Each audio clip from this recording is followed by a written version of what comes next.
Chapter 2. The Early Days of Britain. The Celts of Britain.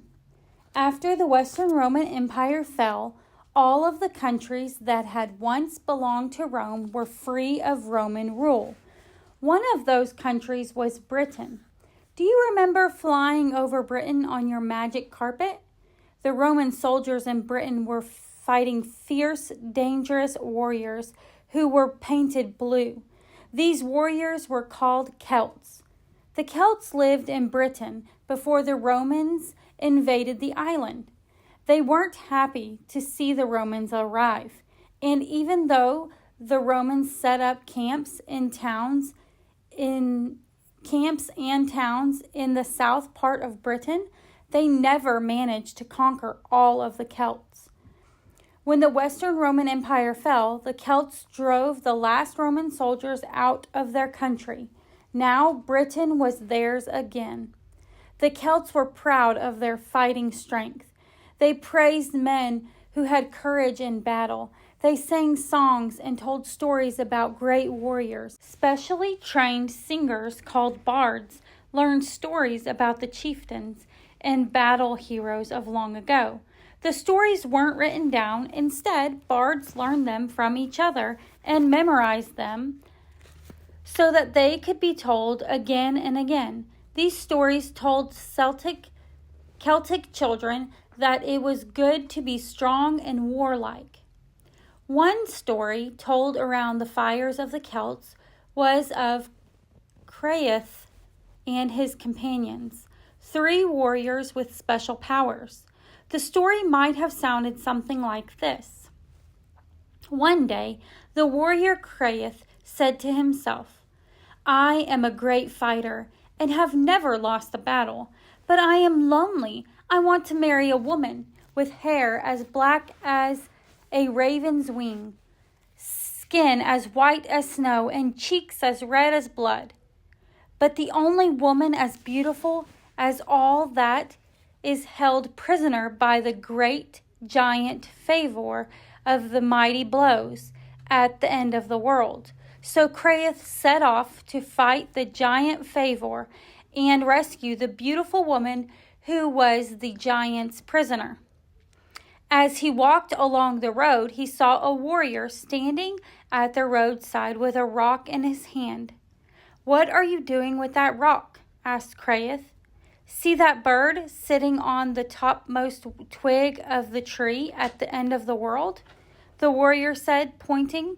"I am going to throw this rock and knock it off and eat it for my dinner." Craith squinted, but he could see nothing. "You'd better come with me," he said to the warrior.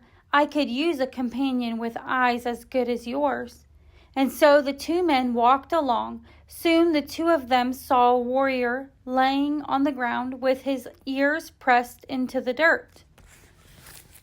"What are you doing?" Craith asked.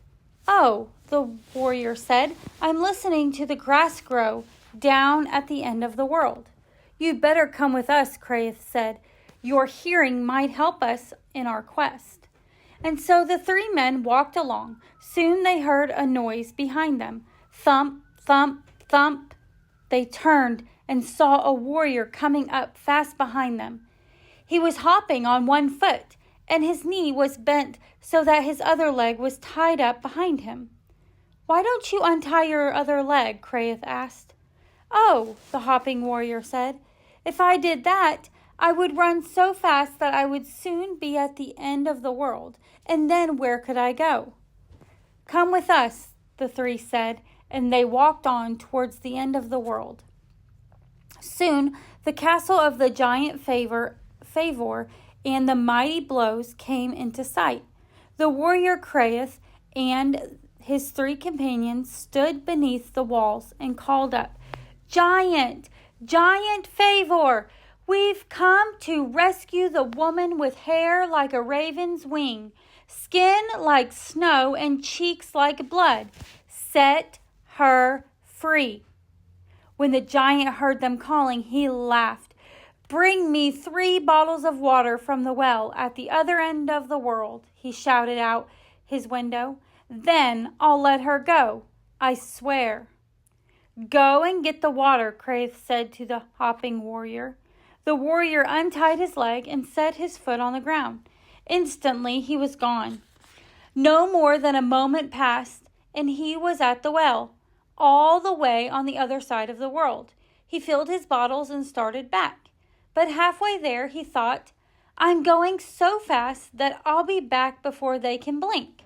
I might as well sit down and rest a moment." He sat down under a tree to rest, the bottles of water by his side. But the sun was warm, the turf beneath him was soft, and soon he fell fast asleep. Back at the giant's castle, Craith was growing restless. "Where is he?" he asked his other companions.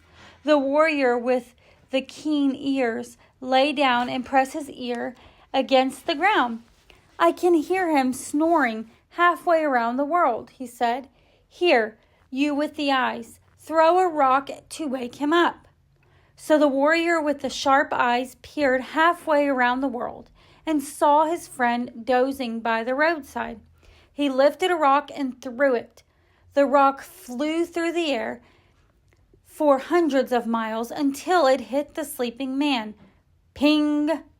Right between the eyes. He woke up with a start. "I've been asleep," he exclaimed. "I'd better go back with this water." And he scooped his bottles up and began to run. A moment later, he was at the giant's favor's castle, with the water from the well at the world's other end. The giant favor was furious to see that his task had been done, but he had given his word, so he had to free the beautiful woman with the black hair as the raven's wings, skin like snow, and cheeks like blood. And Craith married her, and they lived happily ever after. And always after that, the three warriors with the keen eyes, the sharp ears, and the quick feet lived with Craith and went with him into battle, and together they could not be defeated.